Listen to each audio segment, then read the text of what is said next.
ब्रह्म सत्यं निरंकार अजन्मा अद्वैत पुरखा सर्वव्यापक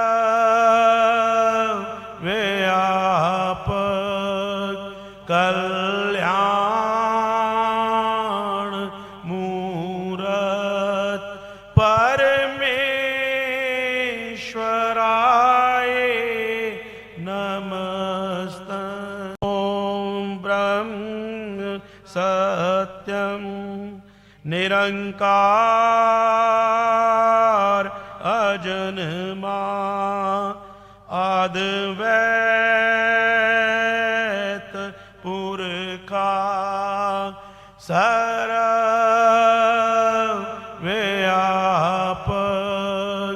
कल्याण मूरत परमेश्वराय नमस्ते। ओम ब्रह्म सत्यं निरंकार अजन्मा अद्वैत पुरखा सर्वव्यापक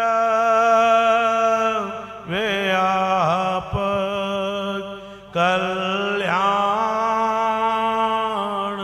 मूरत परमेश्वराय नमस्ते। ओम ब्रह्म सत्यं निरंकार अजन्मा अद्वैत पुरखा सर्वव्यापक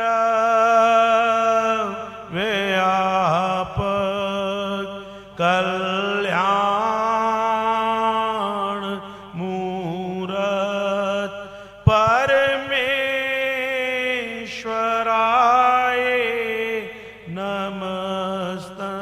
ओम ब्रह्म सत्यं निरंकार अजन्मा अद्वैत पुरखा सर्वव्यापक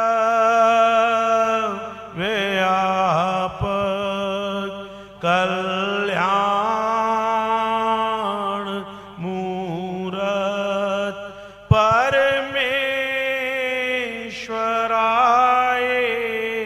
नमस्ते। परमेश्वराय नमस्ते। परमेश्वराय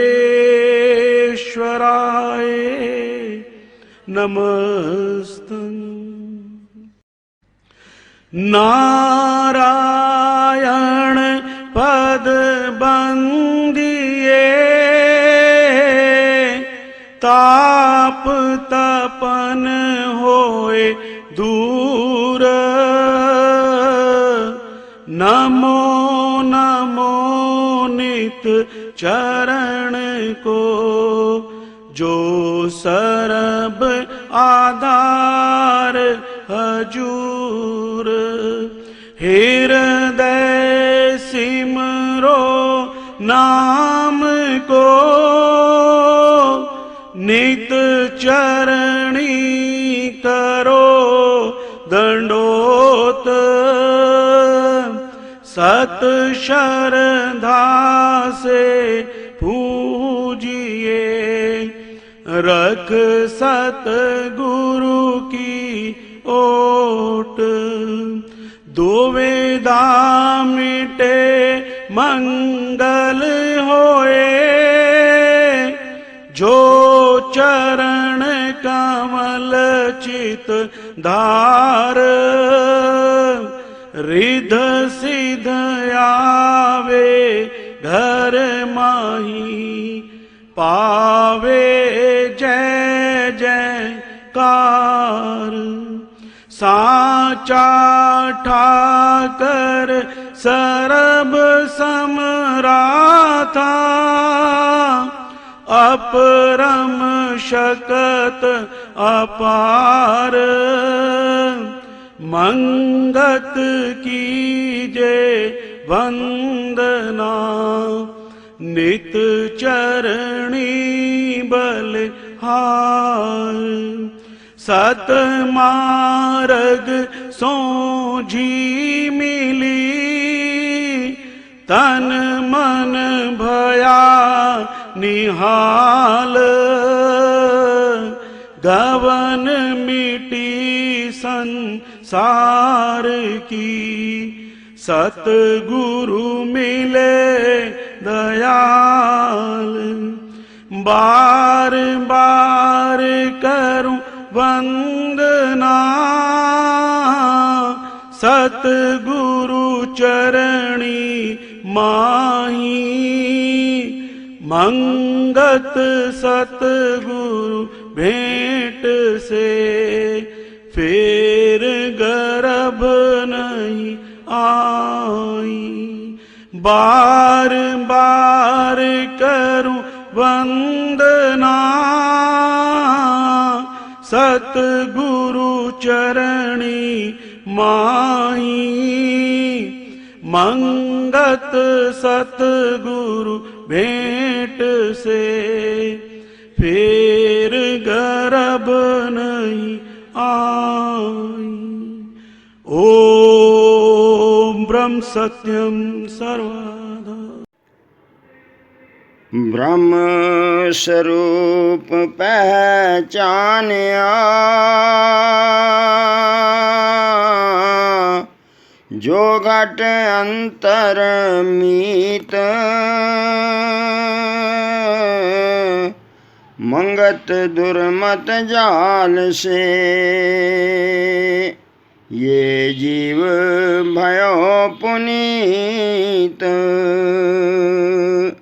ब्रह्म स्वरूप पहचानिया, जो घट अंतर मीत,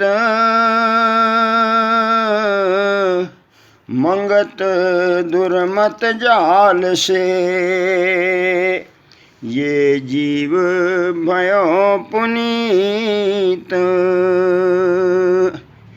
बारंबार कर तत् विचार, अपने आप का करो सुधार।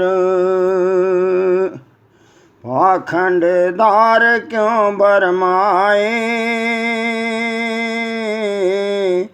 और जीवों में खेद वर्ताए। शांत स्वरूप दिशा विचार, जो कथनी देवे सुख सार। दुर्मत रोग का करो उपाय, रोग विनाश सब ताप मिट जाए।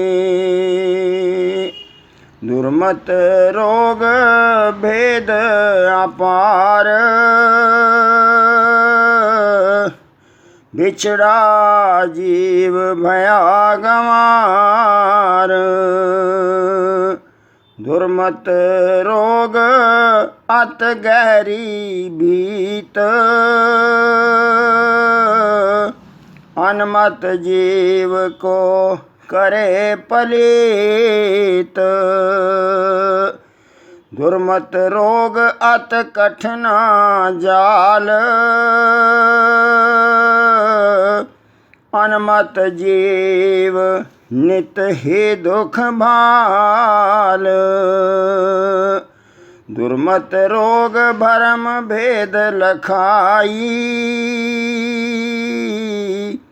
दुर्मत नासे ब्रह्म रूप हो जाए। दुर्मत दार जो ब्रह्म कहलाई, सोही मूर्ख जानो अधिकाई। कथनी का नहीं मार्ग मीत, दुर्मत रोग अत भरम की भीत। अनंक जतन जो भी नरधारी, दुर्मत मैल नहीं उतरे पारी। मार्ग अनेक में जिया भर माई,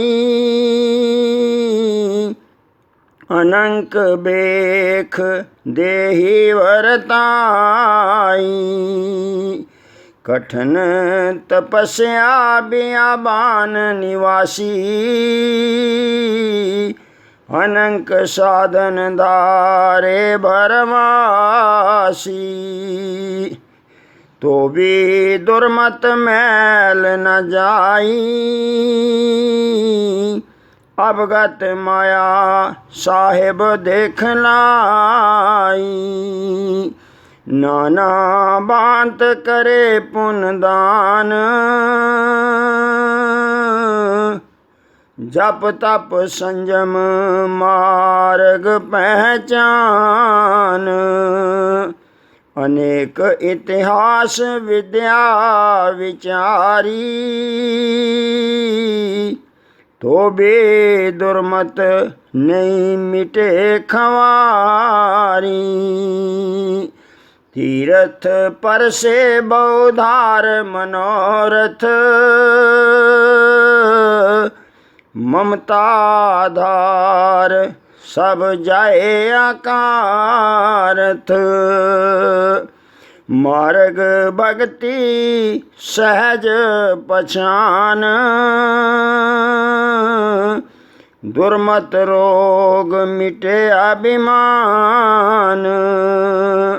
मान हरे होए प्रेम परगासा,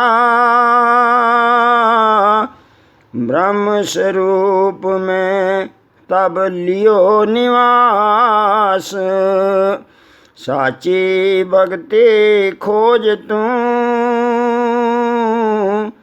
छोड़ कथनी विचार। साची भक्ति खोज तू, छोड़ कथनी विकार। मंगत कथनी से ना मिटे, मायात अंधकार। साची भक्ति खोज तो, छोड़ कथनी विकार। मंगत कथनी से ना मिटे, मायात अंधकार। ओम ब्रह्म सत्यम सर्वाधार। ओम ब्रह्म सत्यम सर्वाधार। हम आशा करते हैं कि आप सब प्रेमी स्वस्थ हैं और अपने घरों में सुरक्षित हैं। संकट की इस घड़ी में सद्गुरुदेव जी का आशीर्वाद हमेशा सभी प्रेमी जन अपने अंग संग जाने। संघ समतावाद का हमेशा से ये भरपूर प्रयास रहा है कि समता का प्रचार जन जन तक हर माध्यम से किया जाए। इसी प्रयास को आगे बढ़ाते हुए संघ समतावाद द्वारा ऑनलाइन प्रसारित समता सत्संग, जिसका शीर्षक है प्रेमियों के संग समता सत्संग, के आज के इस ऑनलाइन वेब टेलीकास्ट में आप सबका हार्दिक स्वागत है। सद्गुरुदेव महात्मा मंगत राम जी जो इस युग के अवतारी पुरुष हुए, उन्होंने अपने जीवन काल में 2 आध्यात्मिक ग्रंथों की रचना की।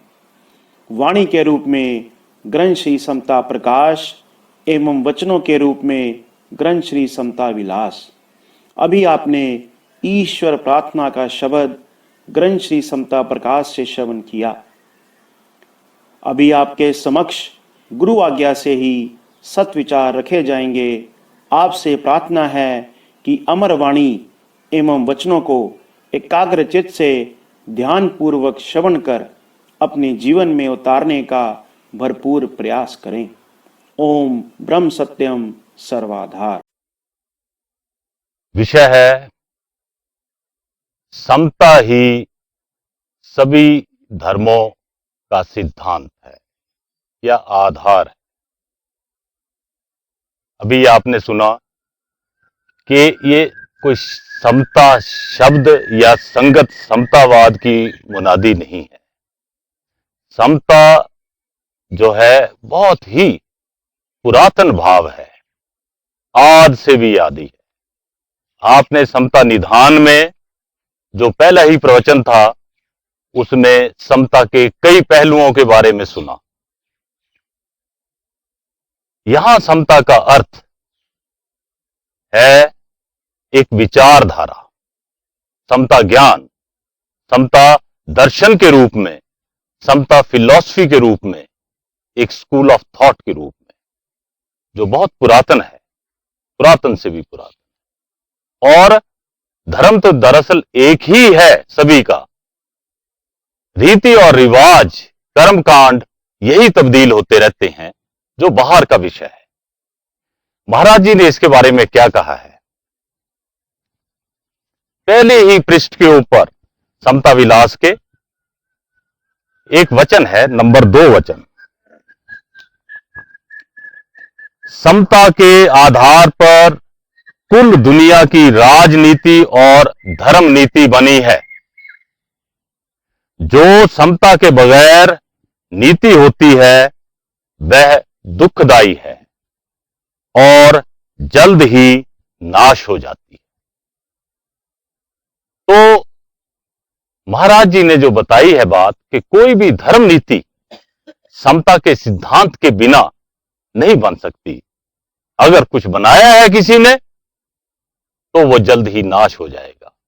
इसमें एक लफ्ज राजनीति का भी आया है, इस पे हम ज्यादा चर्चा नहीं करेंगे, लेकिन मैं आपको बता दूं कि शुरू में जो हमारी सभ्यता थी और पुरातन सभ्यताएं भी जो थी, वहां राज्य का काम और धर्म का काम एक ही आदमी करता था। लेकिन धीरे धीरे राजनीति के अंदर बहुत विकृतियां आ गई हैं। आजकल हम बोलते हैं कि राजनीति में धर्म मत लेके आओ, वो अलग बात है, इस विषय के ऊपर हम चर्चा नहीं करेंगे। आज हम सिर्फ अपने आप को महदूद रखेंगे धर्मों तक, क्योंकि यही विषय है। अब महाराज जी ने जो ये विषय के बारे में बात किया, यहां ही नहीं, समता विलास में ही नहीं, बल्कि वाणी में भी प्रकट हुआ है। ईश्वरीय वाणी है, देववाणी। तो इसके बारे में महाराज जी ने हमको कुछ बताया है। ये विषय भी बाद में आएगा, लेकिन मैं एक वचन पढ़ के सुनाता हूं ताकि हमें मालूम हो कि जो समता की फिलॉसफी जानना चाहते हैं उनका दृष्टिकोण, उनका नजरिया विशाल होना चाहिए, वसी होना चाहिए। तंग दिली से अगर आप इन ग्रंथों को पढ़ेंगे कि मैं तो हिंदू हूं, ये हिंदू ग्रंथ है, तब आप समता को नहीं समझ सकेंगे। ये पूरे संसार के लिए है। यहां जो भी आपके द्वेष भाव हैं, जो भी बुद्धि की सीमाएं हैं, उनको तोड़ना होगा, तब जाकर ये समता ज्ञान का असली भाव समझ में आएगा। महाराज जी ने कहा है, ये समता मार्ग संदेश से है, वचन 22वां और पेज 196। समता की तालीम हर एक मजहब की प्रस्तिशगाह में जाने की इजाजत देती है। प्रस्तिशगाह होती है पूजा का स्थान, ताकि उस जगह जाकर सही वाक्यात को हासिल करें। जो सुनी सुनाई बात होती है उसमें बहुत त्रुटियां होती हैं, उसमें जो सुनाने वाला है उसका दृष्टिकोण भी आ जाता है। लेकिन जब असली जगह आप जाके सुनेंगे तो आपको असली बात का पता लगेगा। और अपने सत्संग में भी तमाम भाव की जनता को प्रेम पूर्वक स्वागत करने की और सत्य विचार सुनाने की इजाजत देती है। अभी आप याद कीजिए कि 2 दिन पहले ही महाराज जी के कुछ विचार बताए थे। उसके अंदर महाराज जी ने कहा था कि किसी जाति, मजहब, पंथ के अंदर कोई भेद नहीं रखना है। यहां तक उन्होंने कहा कि जो दीक्षित या नॉन दीक्षित शिष्य हैं उनमें भी कोई भेद नहीं, क्योंकि पूर्ण जगत को ही संगत समतावाद जानना है। इस तरह के शब्द महाराज जी ने कहे थे। तो जब हम ये नजरिया लेकर चलेंगे, इस मानसिकता के साथ आगे बढ़ेंगे, तब जाकर इस विषय की पूरी जानकारी हो सकती है। अब इसका आधार, इस विषय का आधार महाराज जी की वाणी है, और इस वाणी के अंदर महाराज जी ने जो इसका टॉपिक दिया है वो है सत्पुरुषों की समानता। पहले तो इसी के बारे में बात करेंगे कि महाराज जी ने सत्पुरुषों की महानता क्यों नहीं कहा। हम कई दफा अपने महिमा गुरुओं की गाते हुए बोलते हैं, मेरा सतगुरु सब तो वड्डा। ये ठीक भी है, लेकिन अगर इसके अर्थ दूसरी तरह निकालें तो गलत हो जाता है। जब सतगुरु को ईश्वर के रूप में जानते हैं तो वाकई वो सबसे बड़ा है, सर्वोपरि है, क्योंकि ईश्वर सबसे ऊपर है। लेकिन अगर हम इसके अर्थ ये निकालें कि मेरा सतगुरु और सत्पुरुषों से ऊपर है, तो उसका अर्थ गलत है, क्योंकि जितने भी सत्पुरुष हुए हैं वो तो ईश्वर रूप है। अब कौन छोटा ईश्वर, कौन बड़ा ईश्वर? ईश्वर तो एक ही है। इसलिए महाराज जी ने भी इसका जो शीर्षक दिया है वो दिया है सत्पुरुषों की समानता। इसमें महाराज जी ने कहा है, सब सिद्धन के सार सुन, सब गुणियां दा ज्ञान, सत्य स्वरूप प्रभ एक ही, सब में भया परवान। शुरू यहां से किया है कि जितने भी सिद्ध पुरुष हुए हैं, सत्पुरुष हुए हैं, नबी हुए हैं, जितने भी पैगंबर हुए हैं, अवतार हुए हैं, ऋषि हुए हैं, मुनि हुए हैं, जिन्होंने ईश्वर सत्ता को अनुभव किया और उसके बारे में बताया, तो महाराज जी उनके ज्ञान की सार हमारे सामने रख रहे हैं। ये क्यों रख रहे हैं ये भी आगे आएगा, लेकिन सार क्या है? सत्य स्वरूप प्रभ एक ही। ईश्वर जो है, खुदा जो है, गॉड जो है, वो एक ही है। अलग अलग नाम दे रखे हैं। सब में भया परवान, ये चीज कबूल की है सब सिद्धों ने, सब सत्पुरुषों ने। वो चाहे किसी भी काल में हुए हों, किसी भी स्थान पे हुए हों, किसी भी भाषा का उन्होंने इस्तेमाल किया हो, और किसी तरह के भी वातावरण में वो पैदा हुए, लेकिन सार एक ही है कि ईश्वर एक है। जैसे जिसने प्रीत करी, पायो सर्जनहार, बंधन से मुक्ता भय, जग के भय आधार। हां, उस सत्ता को, उस परम तत्व को अनुभव करने के लिए तरीके अलग अलग हो सकते हैं। देखिए, हमारे हिंदुओं के अंदर ही हमारे भक्ति मार्ग है, योग मार्ग है, ज्ञान मार्ग है, ये तो मुख्य हैं। इसी तरह से जैसे भक्ति मार्ग है, उसमें भी भक्ति हम अनेकों प्रकार की करते हैं ईश्वर के रूप की, लेकिन धीरे धीरे जो ही बुद्धि अनुभव करती है, सूक्ष्म होती जाती है, तो वो मंजिल उसी पे पहुंचती है। यही बात महाराज जी कहते हैं, जैसे जिसने प्रीत करी, पायो सर्जनहार। अंत में वही उसी को अनुभव किया। बंधन से मुक्ता भय, आप तो निर्बंध हुए ही। क्यों? क्योंकि उन्होंने एक चीज जान लिया कि जो जीवन शक्ति है वो तो एक ही है, हर जगह। इसलिए जो स्थूल चीजें नजर आ रही हैं, शरीर समेत, इसके साथ उनका मोह नहीं रहता, मुक्त हो गए।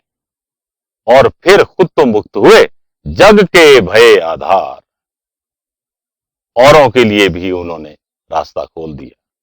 कैसे? अपनी शिक्षा द्वारा, अपने आदर्श द्वारा, अपने जीवन द्वारा।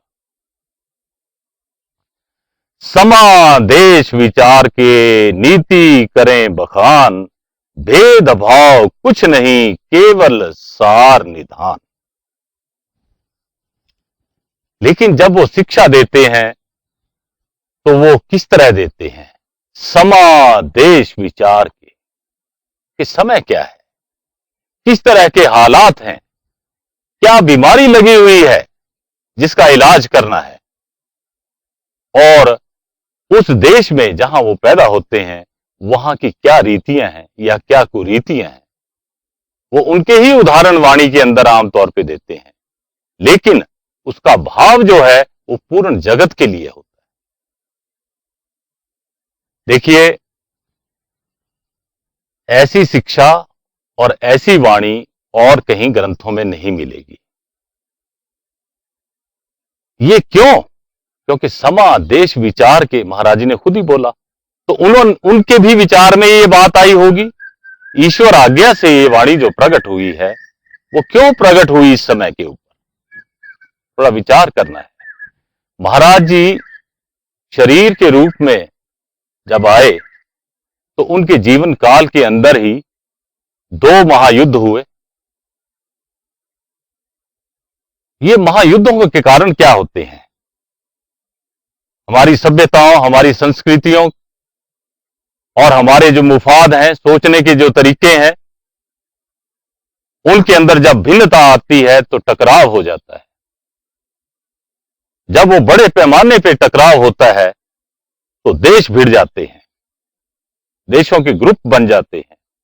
ये विश्व युद्ध जो हुए, बस यही समझिए। अब इन हालातों के अंदर एक चीज और सामने आई कि पूरा विश्व बहुत नजदीक आ रहा है। हालांकि इनके जो भौतिक अंतर है वो तो वही है, क्योंकि जो धरती है, पृथ्वी है, इसकी जो लंबाई चौड़ाई में तो कोई अंतर नहीं आया, लेकिन जो संचार व्यवस्था हो गई है इतनी, इससे क्या है, मनुष्य जाति और नजदीक आ गई। अब जब ऐसे होता है, नजदीकियां बढ़ती हैं, तो 2 चीजें होती हैं। एक दूसरे के विचारों के, एक दूसरे की सभ्यता का असर पड़ता है, ये मिश्रण है। और दूसरा, जहां कट्टरपंथी है वहां टकराव हो जाता है। तो सत्पुरुष जो है वो त्रैकालदर्शी हैं। उन्होंने जान लिया कि इस वक्त में और खास तौर के ऊपर आने वाले वक्त में ये धर्मों का टकराव और बढ़ेगा। इसलिए मनुष्य जाति को जरूरत है इस वक्त ये जानने की कि जिन्होंने आपको ये धर्म की शिक्षा दी वो तो एक ही थे, बराबर थे, और उन्होंने एक ही बात कही है। इसीलिए समय के अनुसार ये महाराज जी का ये जो वाणी प्रकट हुई वो जगत के लिए प्रकट हुई। अभी सुनिए, महाराज जी बोलते हैं सबसे पहले ईसा मसीह के बारे में। होए मसीही जापता प्रभ पिता रूप सम प्यार, अनन भगत घट उपजी दर्शा रूप अपार, जान जिसम निर्णा किया जिसम से भया अतीत, जान तत् पछान के सदा रहे रमणीक, राग द्वेष संशा गया कर्म विकार विनाश, सत्य स्वरूप से मेला भया जीव भया निर्वास। ईसा मसीह, ईसा मसीह ईश्वर को पिता के रूप में जानते थे, भक्ति उनकी करते थे, और वो कहते थे जो भी मैं कर रहा हूं ये मेरे पिता का आदेश है। उसी रूप के अंदर उन्होंने भक्ति की, अपने अहम को छोड़ दिया, उसमें ही लीन हो गए। प्रेम की ये आगाध सीमा होती है, चरम सीमा होती है कि जहां अपने आप को भूल जाएं और उसी का रूप हो जाएं जिससे प्रेम किया है। तो उस प्रेम के अंदर अपने शरीर के साथ उनको कोई मोह नहीं रहा, और इसी प्रेम की बदौलत उनको वो बात समझ में आ गई कि मैं जिस्म नहीं। देखिए, यहां भी पहले प्रवचन से लेकर अब तक जितने भी आपने प्रवचन सुने, समता की तालीम के अंदर इसी चीज के ऊपर जोर दिया है कि मैं शरीर नहीं हूं, मैं तो जीवन शक्ति।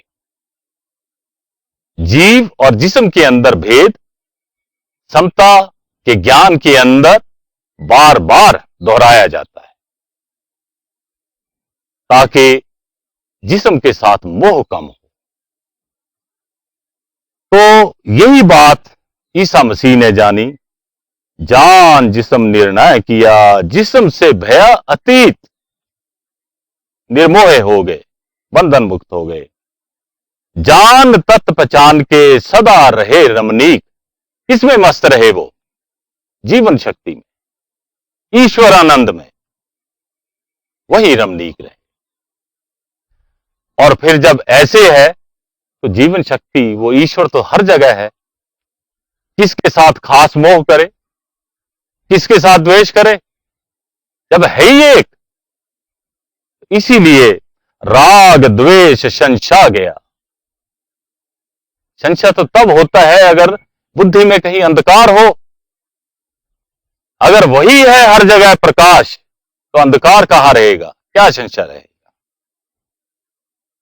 कर्म विकार विनाश।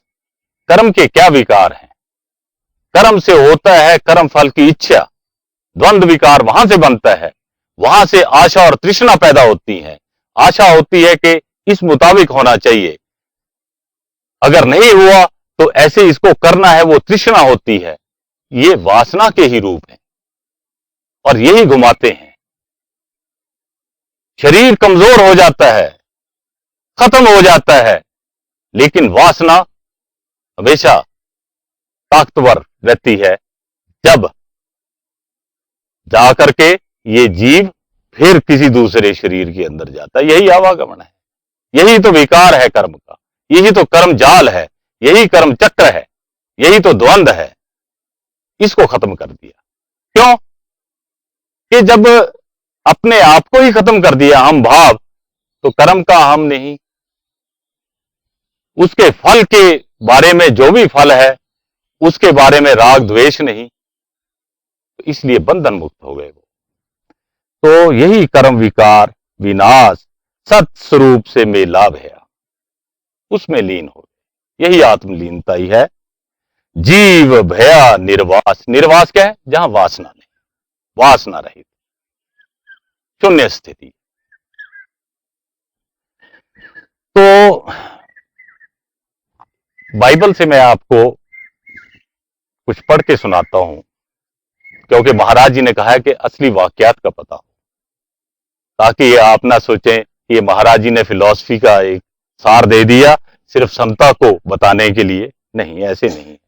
आप लोगों को पता होगा कि ईसा मसीह को जो यहूदी थे गलत उन्होंने समझा और अंत में उनको सूली पे लटकाया। तो उससे पहले एक लास्ट सफर था, जब वो इकट्ठे थे, उनके 12 शिष्य उनके साथ थे, और ये जो लीला होती है सतपुरुष खुद ही करवाते हैं। उनमें ही एक शिष्य था जूडा, तो उसने ही जाके फिर बताया। लेकिन जब 12 के 12 शिष्य वहां बैठे थे, लास्ट सफर मतलब इकट्ठे होके उन्होंने खाना खाया था, खाने के बाद वो जूडा चुपके से चला गया बताने के लिए कि ईसा मसीह कहां पे हैं जूस को। जब वो चला गया तो ईसा मसीह ने बाकी शिष्यों को कहा कि अभी मैं जाऊंगा, वक्त हो गया है जाने का। पहले अंग्रेजी में पढ़ देता हूं, जो हमारे प्रेमी भाई अंग्रेजी नहीं जानते उनके लिए हिंदी में बताऊंगा। वैसे तो ईसा मसीह की अंग्रेजी भी भाषा नहीं थी, उनकी तो भाषा अपनी थी, हेब्रू, लेकिन ये तर्जुमा हम इंग्लिश का पढ़ेंगे। बोलते हैं, when I go you will not be left all alone. जब मैं चला जाऊंगा तब तुम अकेले नहीं होगे। I will come back to you, मैं फिर तुम्हारे पास आऊंगा। In a little while the world will see me no more, थोड़ी देर के बाद दुनिया मुझे नहीं देखेगी। क्यों? शरीर तो उनको मालूम था खत्म होने वाला है। बट यू विल सी, लेकिन तुम देखोगे। कहां? हृदय में। महाराज जी बार बार ये बात बोलते थे, हमें अपने हृदय में जानो, क्योंकि वो चेतन सत्ता थे। एंड बिकॉज आई लिव, क्योंकि मैंने रहना है, क्योंकि मैं अमर हूं। यू ऑल्सो विल लिव, तुम भी अमर हो जाओ। देखिए कितना बड़ा आश्वासन दिया है अपने शिष्यों को। When that day comes, जब वो दिन आएगा, you will know that I am in my father, तब तुम्हें ये अनुभव होगा कि मैं अपने पिता में हूं, ईश्वर में हूं। And that you are in me, और तुम मुझ में हो उसी तरह से, just as I am in you, जैसे कि मैं तुम में हूं।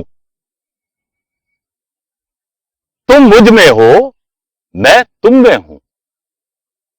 देखिए गीता जी का संदेश आपको याद होगा कि मैं सब भूतों में हूं और सब भूत मुझ में। यही है ना। महाराज जी के ईश्वर प्रार्थना के अंदर आता है एक लाइन, मैं तोहे देखूं तू मोहे देख, मन में रहे न अंतर रेख। यही लीनता है, यहां भेद खत्म हो जाता। तो आप देखिए कि जो समता का ज्ञान है और जो ईसा मसीह के शब्द हैं उसमें कोई अंतर है? तो ये बात ऐसी है कि समता की जो भाव हैं ये बहुत पुरातन है। जितने भी सत्पुरुष हुए हैं उन्होंने यही बात कही। आगे चलते।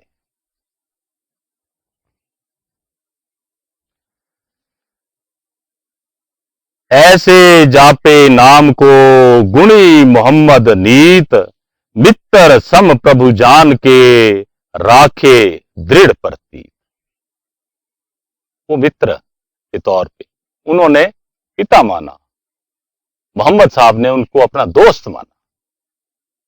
हमारे भी तो प्रार्थना है, तो वे माता पिता तुम्हें, तो मेव सखाच बंधु तुम्हें, हम भी तो बोलते हैं ना। ओके, अब बिच रजाई त्याग्या सकलो कर्म वकार, दीन आजजी में रमा नफ्स दा किया शिकार, बिच रियाजत नित रहे साहेब पर विश्वास, अधिक प्रेम प्रगट हुआ आए मिला अविनाश। मोहम्मद साहब।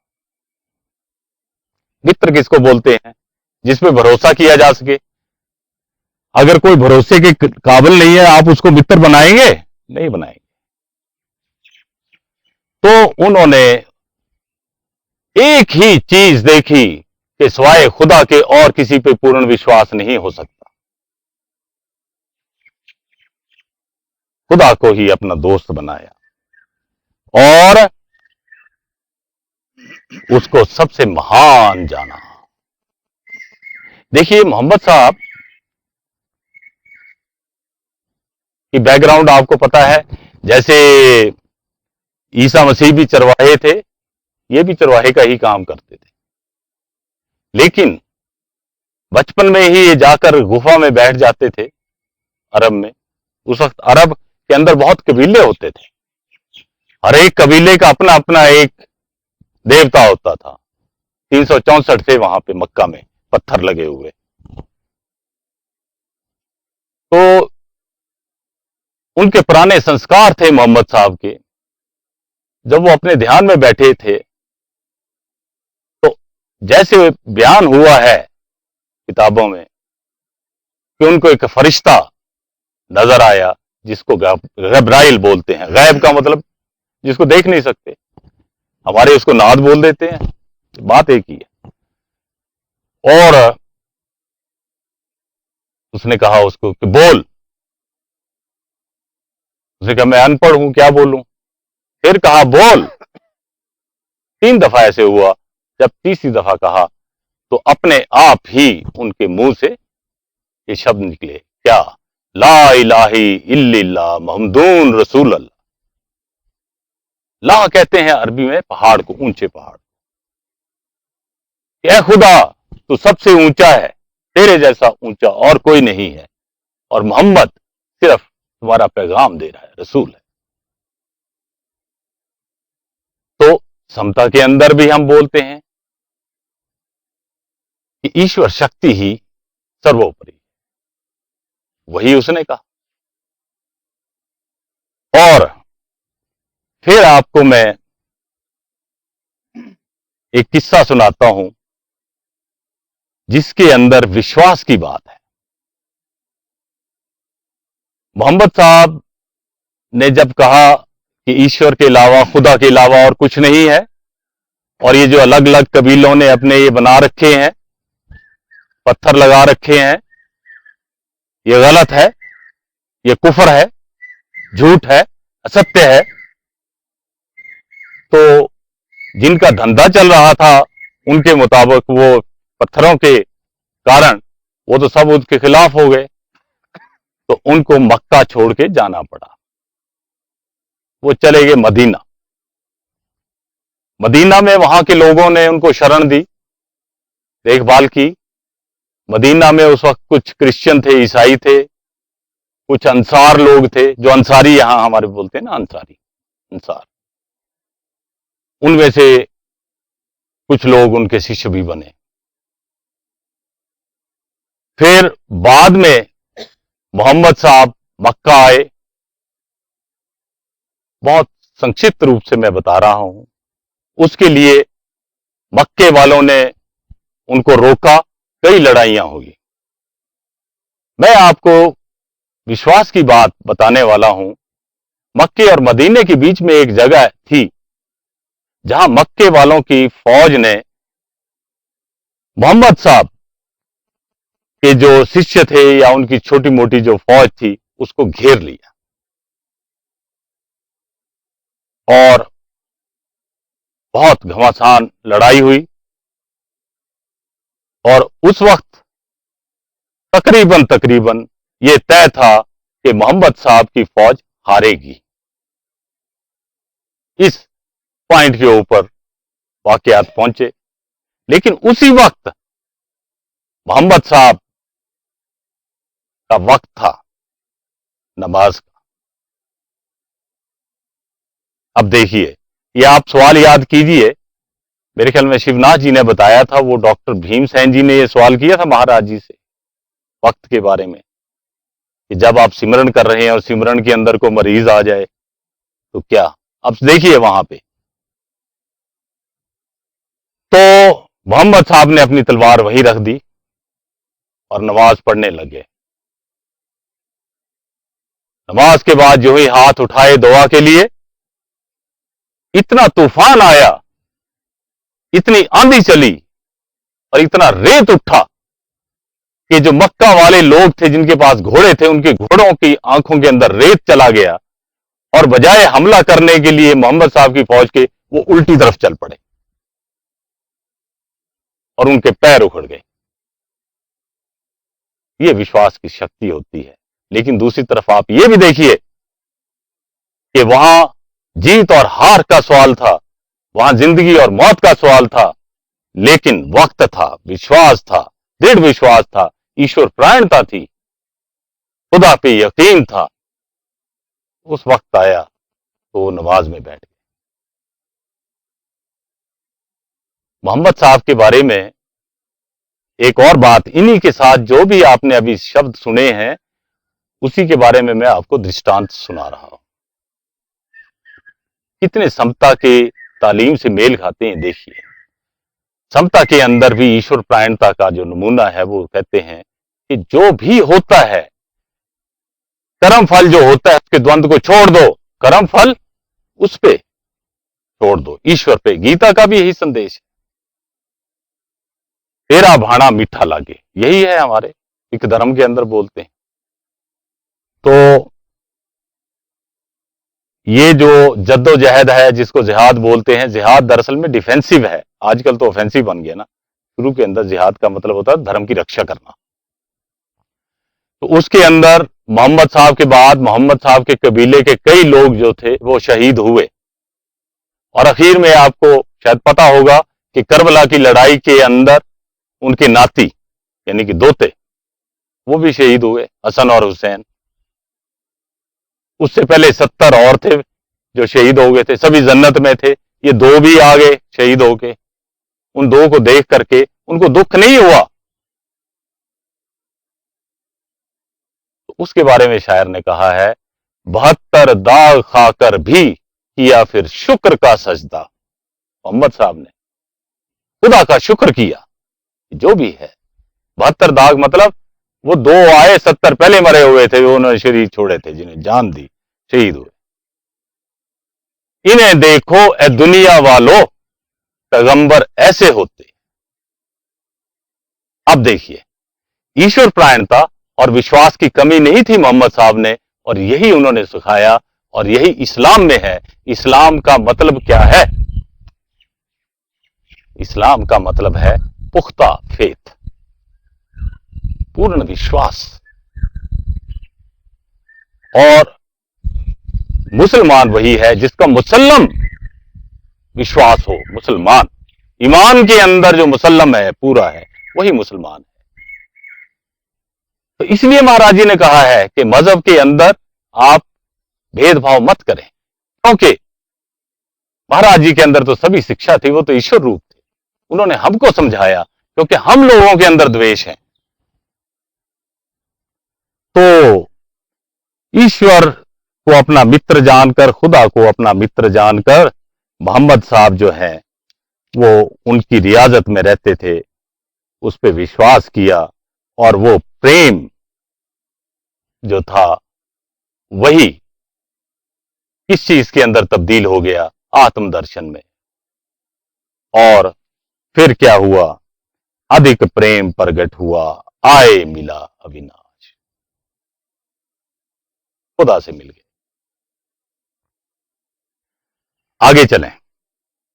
परम त्यागी बुध गया, सो तत जापे निर्वाण, काल करम संशा गया, बुध निश्चल परवान, दुख सुख प्राकृत के व्यापे नाही कोय, सार कला प्रगट भई कर्म बंध सब खोए, सबसे परे आनंद रूप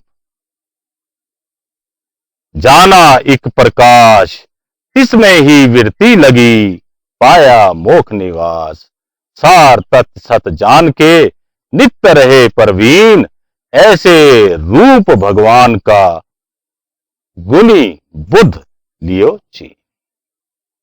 महात्मा बुद्ध। देखिए, महात्मा बुद्ध के बारे में अगर आपने बुद्धिज्म पढ़ा है तो आपको पता होगा कि वो ईश्वर को इस रूप में नहीं मानते थे जैसे हमारे भक्ति मार्ग में मानते हैं। हिंदुओं के अंदर भी कई शाखाएं हैं जो ईश्वर को इस रूप में नहीं मानती, जैसे सांख्य योग में ईश्वर को इस रूप में नहीं मानते, वो तत्व के रूप में मानते हैं, परम तत्व के। यही कारण है कि जब महात्मा बुद्ध से कोई सवाल पूछता था ईश्वर के बारे में, वो चुप हो जाते थे। वो ईश्वर की कोई महिमा नहीं करते। कई लोगों ने सोचा ये ईश्वर को मानते ही नहीं है, लेकिन सवाल यह है उस परम तत्व को बयान करने के लिए कौन सी भाषा का इस्तेमाल किया जाए? वो तो भोगता ही, मौनता के अंदर शून्य स्थिति में ही वो अनुभव होता है। तो महात्मा बुद्ध ने क्या किया?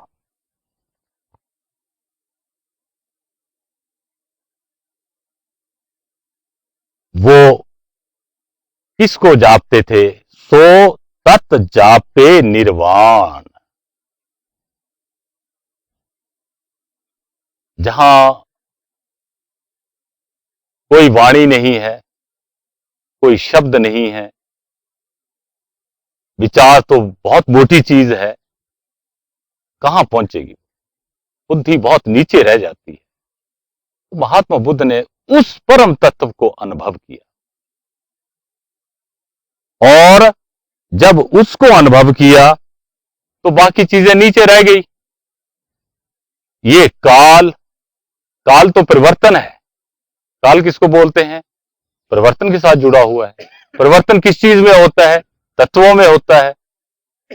तत्व क्या बनाते हैं? स्थान बनाते हैं। तो स्थान से ऊपर उठकर, काल से ऊपर उठकर, परिवर्तन से ऊपर उठकर जब अनुभवता होती है तो फिर क्या रह जाएगा? ना दुख है ना सुख है। क्यों? प्रकृति पीछे रह गई। प्रकृति क्या है? माया। माया से आगे निकल गए। दुख सुख प्रकृति के व्यापे नहीं कोई, वहां नहीं पहुंचेंगे। सार कला प्रगट भई, कर्म बंध सब खोए। वो बाजीगर को अनुभव कर लिया। बाजी से ऊपर बाजीगर। महाराज जी जो बात बोलते हैं वो हमारी समझ के मुताबिक बोलते हैं। उन लोगों ने जैसे अनुभव किया और फिर ज्ञान दिया, वो उन्होंने उस काल के मुताबिक अपने शिष्यों के मुताबिक दिया, पर बात एक ही है, भाव एक ही है।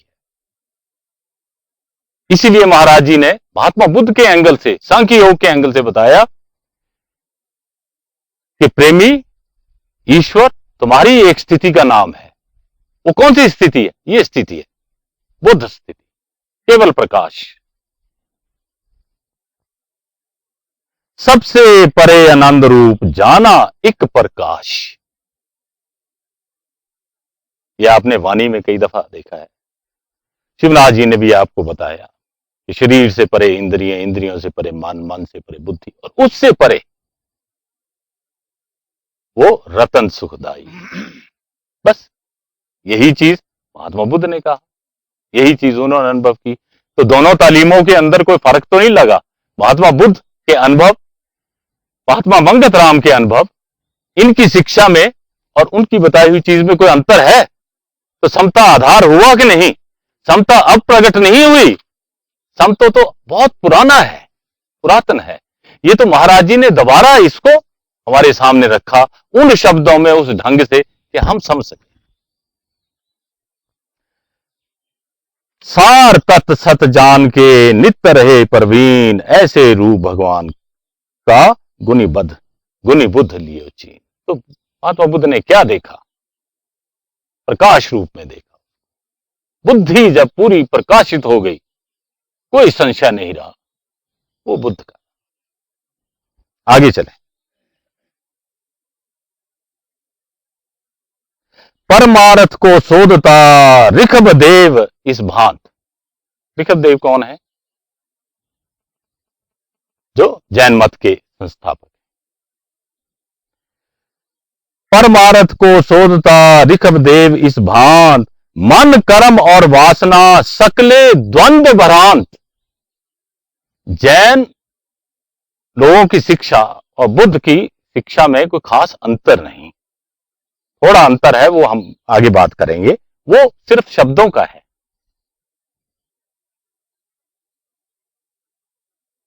मन कर्म और वासना सकले द्वंद्व भ्रांत, तिससे परे एक वस्तु है। वो भी परे की बात कर रहे हैं। मन कर्म से परे एक वस्तु है, वही रतन सुखदाई है, वही प्रकाश है, वही शून्यंकार है, वही केवलम है, वही अद्वैत है, वही निर्वाण है, वही निर्वास है, वही मोक्ष है, वही वैकुंठ है। इससे परे एक वस्तु है, निथि शून्यंकार, सकल से न्यारा सो रहे अखंड तत्व निरंकार। आपके महामंत्र में ब्रह्म का जो पहली महिमा है वो निरंकार, असीमता है, कोई रेख नहीं, एक रस, निरंकार। तिसमें बुद्धि जब गई, वहां जब लीन हो गई, तब पावे विश्राम। वो स्थिति है जहां से वापस नहीं आते, वही मोक्ष है, वही निर्बंध है। जैन मत प्रगट कियो दे साचा पैगाम। ये सच्चा पैगाम, वही पैगाम, समता का पैगाम। जैन मत में और बुद्ध धर्म में अंतर केवल इतना ही है। बुद्ध धर्म के अंदर महात्मा बुद्ध ने मिडिल पाथ बताया है, जो गीता जी के अंदर योग के लिए भी बताया है। लेकिन जैनियों के लिए जो मार्ग है तप का, त्याग का, वो बहुत सख्त है। आपको मालूम है कि वो कितने कष्ट सहते हैं, दूसरे को कष्ट नहीं देना चाहते। अहिंसा जो है, जैन मत को अहिंसा का पालन करने के लिए अपने तन को बहुत कष्ट देते। लेकिन ये अपना अपना रास्ता है। लेकिन भाव वही है कि अपने शरीर के सुख के लिए आप स्वार्थमयी हो जाते हैं। आपका तन जो बना है, ये तो जगत के लिए बना है, इसलिए परमार्थ है। अभी जरोदस्त विचार्या, अगले जरोदस्त किनका है? पारसी लोगों का। जरोदस्त विचार्या अग्नि रूप भगवान, काल कर्म को भस्म करे बुद्धि दे कल्याण। देखिए, महाराज जी ने अलग अलग उदाहरण लिए हैं। भक्ति के लिए मार्ग लिया, पहले भक्ति का उदाहरण दिया, ईसा मसीह का पिता समान मानते हैं, मोहम्मद साहब का मित्र साहब। फिर ज्ञान मार्ग का बता दिया, क्या है? बुद्ध का। और उसके बाद किसका बताया? जैन मत का। जैन मत के अंदर ऋषभदेव जी का। और अब वो तत्व के ऊपर आ गए। आपको मालूम होगा कि हम लोग जो खास तौर पे उत्तरी भारत में हैं, हमारे पूर्वज किधर से आए थे? हम बोलते हैं ना, हम आर्यों के आर्यपुत्र अपने आप को बोलते हैं। वो रास्ता किधर का है? वो ईरान की तरफ से ही आता। अब ये जरोदस्त थे, ये भी ईरान में थे। अभी आपने समानता देखनी है अच्छी तरह से, क्योंकि ये जो है आमतौर के ऊपर हम पारसी धर्म के बारे में ज्यादा नहीं जानते, लेकिन इसमें और हिंदू धर्म में और समता की शिक्षा जो हम जिसके ऊपर हम विचार कर रहे हैं, ये समानता आपको नजर आएगी। अभी जरोदस्त विचार्या अग्नि रूप, अग्नि क्या है? तत्व है ना, एक पांचों में से। काल कर्म को भस्म करे बुद्धि दे कल्याण, इसमें ही नित मगन रहे आशा विघ्न निवार, केवल अग्नि ब्रह्म को नित राखे मन धार, अगन पुजावे जगत में कियो ये विचार, मत पारसी प्रगट किया देके ज्ञान आधार। अग्नि की पूजा। अग्नि जो है शुद्धि के लिए माना जाता है, ऐसा तत्व जिसमें सब कुछ शुद्ध हो जाता है। ये तो आम बात है। अभी आप देखिए कि जितने हमारे कर्मकांड होते हैं, हम यज्ञ करते हैं, आहुति देते हैं, वो किस में देते हैं? अग्नि में। क्यों देते हैं? त्याग की भावना है, यहां समर्पण की भावना है। और इससे गहरी बात आ जाइए, जिसके बारे में ज्यादा नहीं मैं बोलना चाहूंगा, क्योंकि ये तो वही लोग बात असली कर सकते हैं जो उस अनुभव को हासिल कर चुके हैं। सत्पुरुष ही ज्यादा बात करते हैं, लेकिन क्योंकि महाराज जी की वाणी में है, इसलिए थोड़ा मैं इस पे चर्चा करूंगा जरूर। गीता जी के अंदर भी चौथे अध्याय में, मेरे ख्याल में 27वें या 28वें श्लोक में है, जहां प्राण और अपान की क्रिया है कि अपान को प्राण में मिलाना है या अपान को प्राण में मिलाना है, तो वहां एक दूसरे के अंदर इनको क्या करते हैं? हवन में डालते हैं। तो महाराज जी ने भी योग चिंतामणि में, जो कि योग की क्रिया है, उसमें लिखा है, नाभि कमल है अचरज थाना, जामे बसया श्री भगवान। अभी नाभि कमल क्या है? नाभि का आपको मालूम होना चाहिए कि जितने भी हमारे चक्र हैं उनका तत्वों के साथ संबंध है। 5 तत्वों के साथ 5 चक्रों का संबंध है। आकाश का कंठ के साथ, हृदय चक्र का वायु के साथ, नाभि का अग्नि के साथ, और नीचे के 2 चक्र जो हैं इनका जल और पृथ्वी से। तो नाभि के साथ किसका ताल्लुक है, संबंध है? अग्नि से। और जब आप योग की क्रिया करते हैं, जो लोग योग की क्रिया जिन्होंने सीखी है, तो वो नाभि कमल से।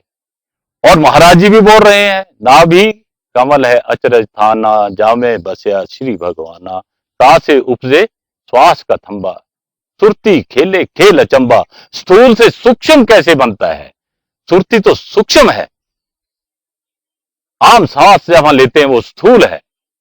यहां आकर ये खेल क्या है, स्थूल से सूक्ष्म में कैसे परिवर्तित होता है, ये चीज। अब यहां आ जाइए वापस जरोदस्त के। उन्होंने भी अग्नि रूप को ही देखा, अग्नि के सूक्ष्म रूप को देखा कि यही तो चला रही है, भगवान के रूप में उन्होंने जाना। लेकिन बदकिस्मती से यह है कि जो उनके आगे लोग आए उन्होंने इसको बहुत सीमित कर दिया। पारसियों के मंदिर में आप नहीं जा सकते, आपको पता है, उनके फायर टेंपल होते हैं, तो स्वाय पारसी के और किसी को अंदर जाने नहीं देते। तो ये कर्म कांड के अंदर ही जो धर्म है वो लुप्त हो गया है, बहुत कम लोग रह गए हैं। लेकिन महाराज जी ने उनको भी उसी मुताबिक बनाया, क्योंकि वो तत्व के परम तत्व के ऊपर पहुंच गए, तत्व को पकड़ के। तो तत्वों की जो पूजा पहले होती थी वो परम तत्व तक जाने के लिए होती थी, लेकिन अभी उसका रूप बदल गया है।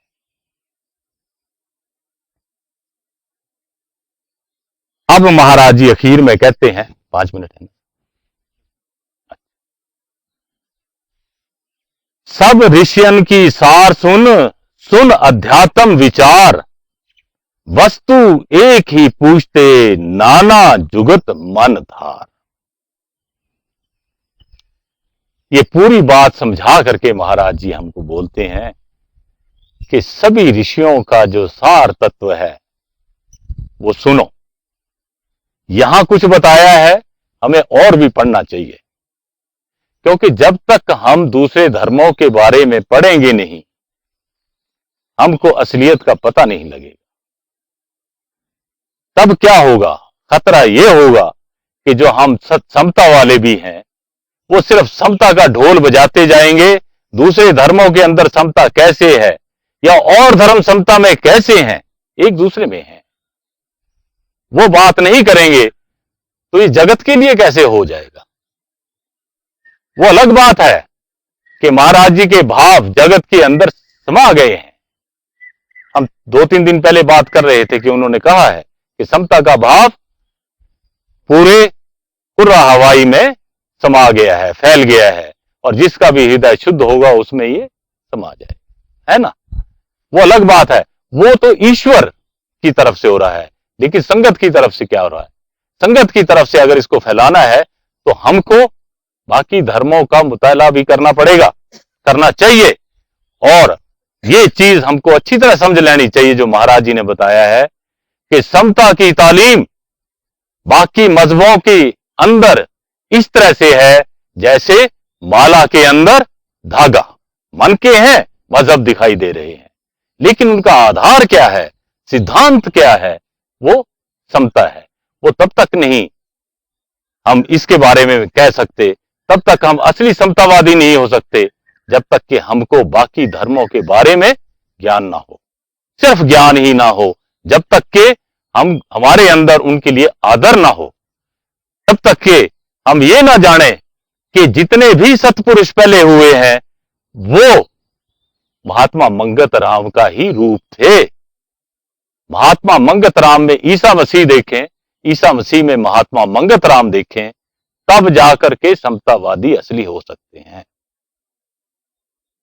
ये महाराज जी ने हमको शिक्षा बताई है ताकि हमारे भेदभाव खत्म हो जाएं।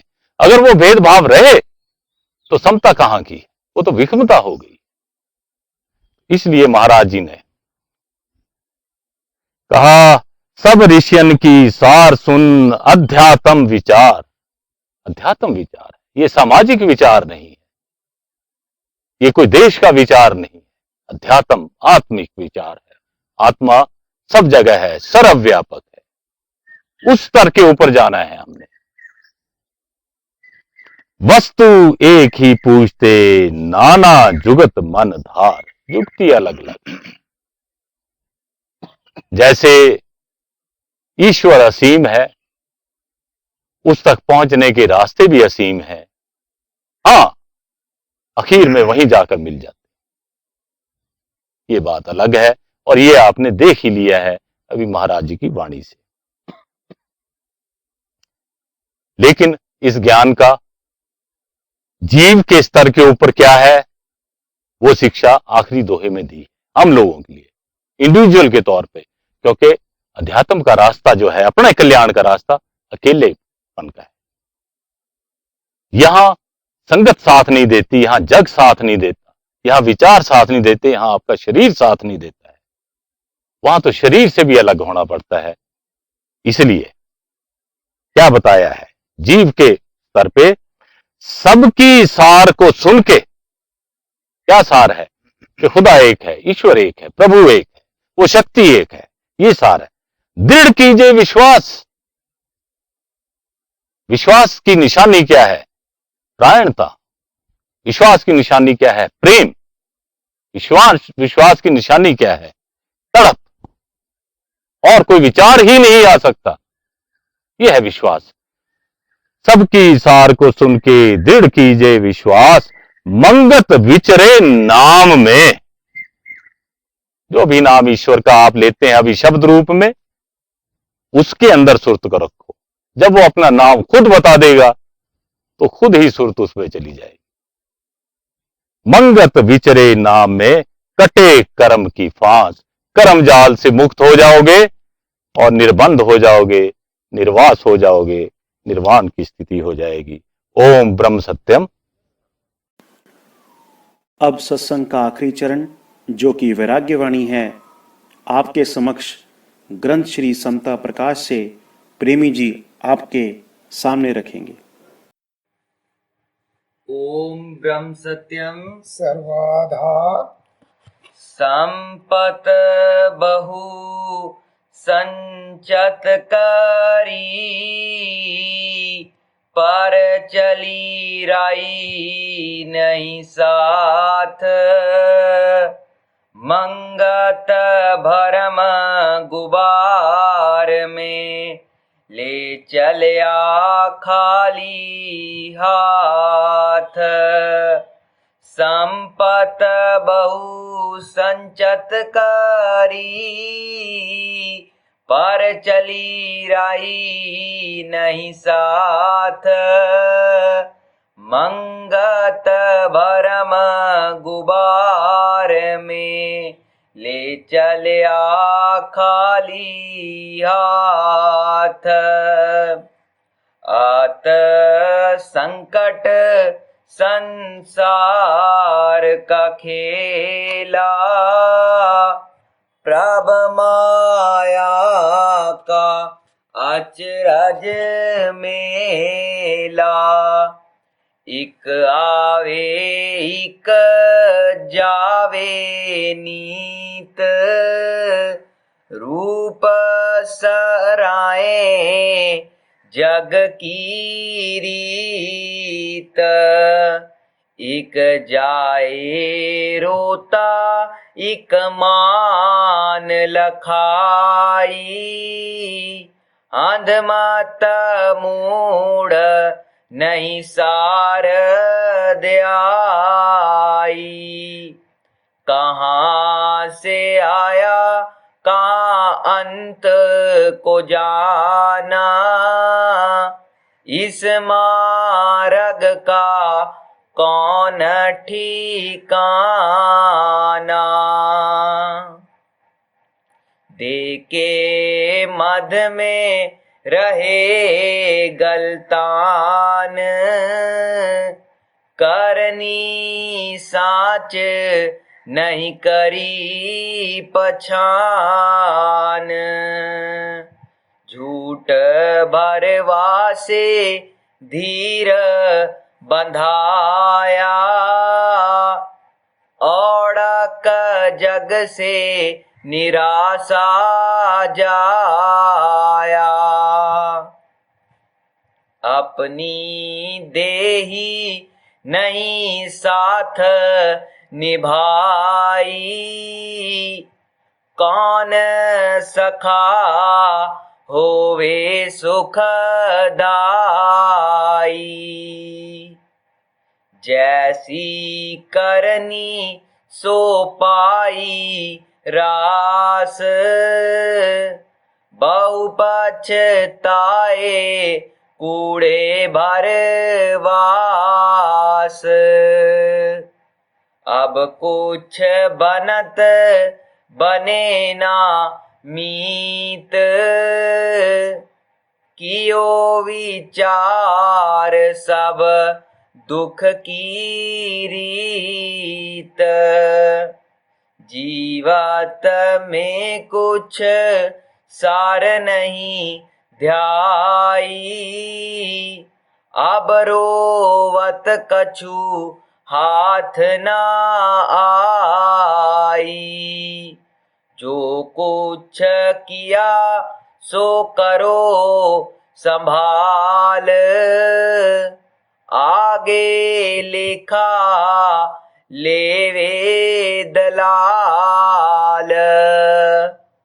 सब पर खेल खेलेगा काल, नैना खोल तू देख अहवाल। अपना जीवन करो विचार, औड़क रास जो हो सुख सार। मानुष्य जीवन दुर्लभ मीत, साचा सुख तू खोज पुनीत। माया भरम में ना भरे माओ, सतपुरुषों की सीख लखाओ।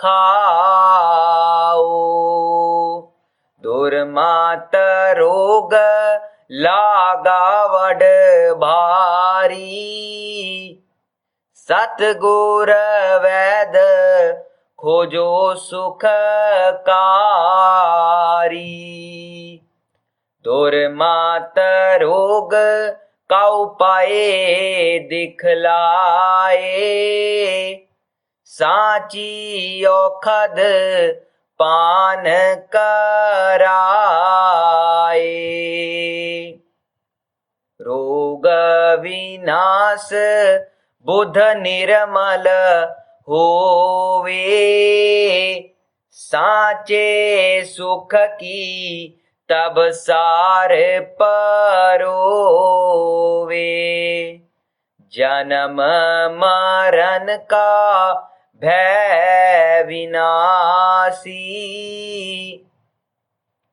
दुर्मत नाश पायो अब नाशी। साचा धाम विचारे ओ, जहाँ जन्म मरण नहीं लेश। मंगत सुख अपार सो, कोई गुनी करे परवेश। साचा धाम विचारे ओ, जहाँ जन्म मरण नहीं लेश। मंगत सुख अपार सो कोई गुनी करे परवेश। ओम ब्रह्म सत्यम सर्वधा। अब आरती का गायन होगा। सभी प्रेमीजन मिलकर प्रेम पूर्वक आरती का गायन करेंगे। पार परम परमेश्वर तीन काल रच बाल नित पाऊं शरणागति सत चरण कमल दयाल तू नित पतित उद्धार पूरन प्रभ जगदीश मोह माया संकट हरो दीजो ज्ञान संदेश नित ही तेरे चरण की मन में रहे बरीद तू दाता दातार है पुरखो तम सुखरीत पवन पानी बैसंतर धरती और आकाश सबका सर्जनहार तू आद पुरख अवनाश घट घट व्यापक तू परमेश्वर सर्व जियाँ आधार अंध मत को कर को राख ले कृपा निध करतार काल करम जाय दूषणा कल बुद्धि हरो अज्ञान सत शरदा पाऊं चरण की अखंड प्रेम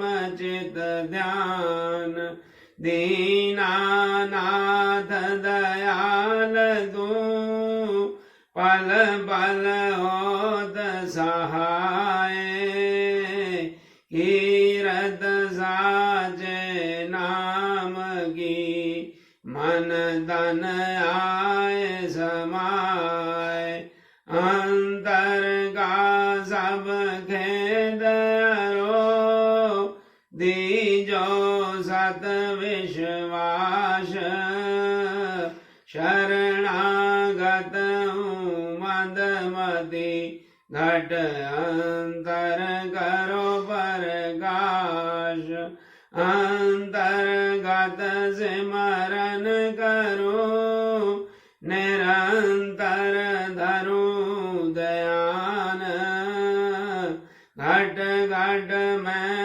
दर्शन करूं आद पुरख भगवान तू साचा साहेब सर्व प्रकाशी शब्द रूप अखंड गुनी मुनियो सत करे तन मन पाए आनंद हो में दयाल तू सत परमेश्वर देवे धीर अपार निमख निमख सिमरन करूं चित चरण रहे आधार काया अंतर परतक होवे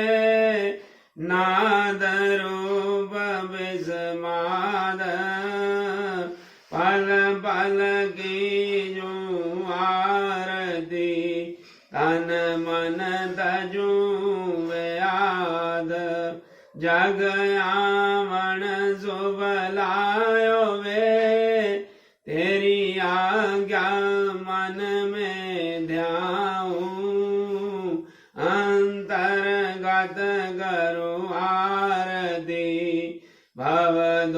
सर दर जाऊं अंध मत मूड़ा नित प्रति तेरे चरनी करें पुकार मंगत मांगे दीनता सात धर्म सुख सार अंध मत मूड़ा नित प्रति तेरे चरनी करें पुकार मंगत मांगे दीनता सात धर्म सुख सार समता धर्म हृदय रसे भिख ममतायो विनाश सत स्वरूप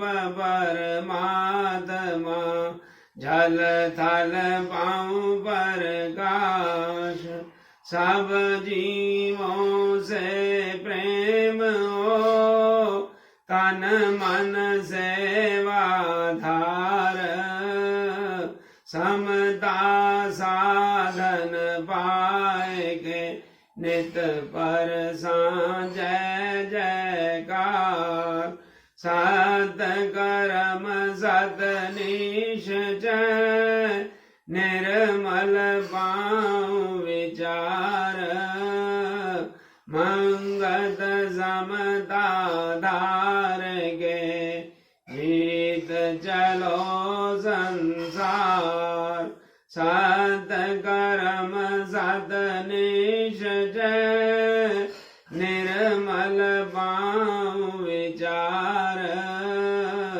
मंगत समता धार के जीत चलो संसार ओम ब्रह्म सत्यम सर्वाधार ओम ब्रह्म सत्यम सर्वाधार ओम ब्रह्म सत्यम सर्वाधार।